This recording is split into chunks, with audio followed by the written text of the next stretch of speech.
எனக்கு தெரிந்த ஒரு சகோதரிக்கு திருமணமாகி 3 குழந்தைகள். 3வது குழந்தை பிறந்த 2வது மாதம் அவளுடைய கணவன் இறந்துவிட்டார். அவள் பிறந்த வீட்டில் இருந்தபொழுது வெளி உலகம் தெரியாமல் வளர்ந்து விட்டாள். கணவரின் இழப்பு, 3 கைக்குழந்தைகள், வாழ வாழ்வாதாரம் எதுவுமே இல்லை. என்ன செய்வது என்று மனதில் போராட்டம். அந்த சமயத்தில் தான் அவளின் பிறந்த வீட்டின் ஞாபகம் வரவே குழந்தைகளை தன்னுடைய பெற்றோர் வீட்டில் விட்டுவிட்டு கிடைக்கும் வேலைக்கு சென்று வந்தாள். மாலையில் குழந்தைகளை தன்னுடைய வீட்டிற்கு அழைத்து செல்வாள். பகல் நேரத்தில் அவளின் அண்ணன் மனைவி, அதாவது அந்த குழந்தைகளுக்கு அத்தை முறை வேண்டும், கவனித்துக் கொள்வாள். அவளுக்கு 2 குழந்தைகள். அந்த 5 குழந்தைகளும் சேர்ந்துதான் விளையாடுவார்கள். சாப்பிடும் போதும் சேர்ந்துதான் சாப்பிடுவார்கள்.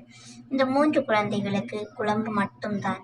ஆனால் அந்த குழந்தைகளுக்கு முட்டை, பொரித்த மீன், டீ குடிக்கும்போது அந்த குழந்தைகளுக்கு பாலில் டீத்தூள் மட்டும்.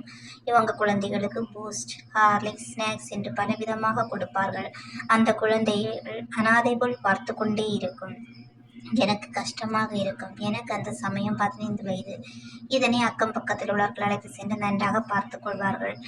கொஞ்ச நாட்களில் அவள் தன் வீட்டில் வைத்து வேலை செய்து தன்னுடைய வைத்துக் கொண்டாள். ஆனால் அந்த குழந்தைகள் வளர்ந்து நன்றாக படித்து 3 குழந்தைகளும் அரசு வேலையில் இருக்கிறார்கள்.